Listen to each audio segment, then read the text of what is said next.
নির্দিষ্ট বিষয় আলোচনা হয়নি। সেই আলোচনা হয়েছে নির্বাচন কমিশনের দায় দায়িত্ব, ক্ষমতা, স্বাধীনতা ইত্যাদি ইত্যাদি।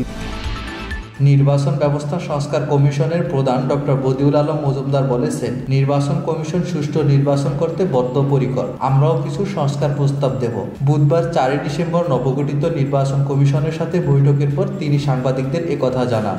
ওনারা সুষ্ঠু নিরপেক্ষ নির্বাচন নিশ্চিত করার জন্য বদ্ধপরিকর এবং আমরাও আমাদের অবস্থান থেকে তারা যাতে তাদের কাজটা সুচারুরূপে সম্পন্ন করতে পারে, তারা সফল হন, সে ব্যাপারে আমরা কতগুলো সংস্কার প্রস্তাব দেব, কতগুলো আমরা দেব, রিকমেন্ডেশন দেব, যেগুলো তারা কিছু বাস্তবায়ন করবেন আর কিছু সরকার বাস্তবায়ন করবে, আর কিছু সরকার রাজনৈতিক দলের সাথে আলাপ আলোচনার ভিত্তিতে সেগুলো বাস্তবায়িত হবে ভবিষ্যতে। এ সময় নির্বাচন কমিশনার আবুল ফজল মোহাম্মদ সানাউল্লাহ বলেন, নির্বাচন কখন হবে তা নিয়ে কথা হয়নি, নির্বাচন কিভাবে হওয়া উচিত সেটা নিয়ে আলোচনা হয়েছে।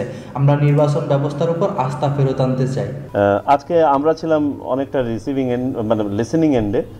আমরা ওনারা কিভাবে ভাবছেন এটা শুনেছি, পাশাপাশি আমরা ইন্টারঅ্যাক্ট করেছি ওই সকল বিষয়ে। যে জায়গাটাতে আমরা একখানে দাঁড়িয়ে আছি যে কিভাবে একটা সুষ্ঠু এবং সুন্দর নির্বাচন করা যায়। আপনারাও জানেন প্রেক্ষাপট, আমরাও জানি প্রেক্ষাপট, এবং মেজর ডেফিসিট যেগুলোতে আমাদের ঘাটতি আছে এগুলো আমরা সবাই জানি। সো এই বিষয়গুলোই আলোচনা হয়েছে, যে বিষয়গুলো স্যার বললেন।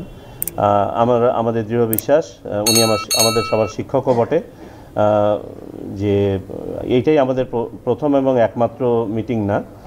আমরা কিছু তথ্য আমরা সিদ্ধান্ত নিয়েছি আদান প্রদান করব, এবং আশা করি যে ওনারা সময় বের করে এক বা একাধিকবার আরও আমাদের সাথে বসার সুযোগ করে দিবেন, যাতে করে আমরাও উপকৃত হব, এবং আমাদের পক্ষ থেকেও তখন যদি আরও কংক্রিটভাবে কিছু বলার থাকে আমরা মিনওয়াইল কিছু জিনিস নিয়ে কাজ করব, ইনক্লুডিং আমাদের পাস্ট এক্সপিরিয়েন্সেস।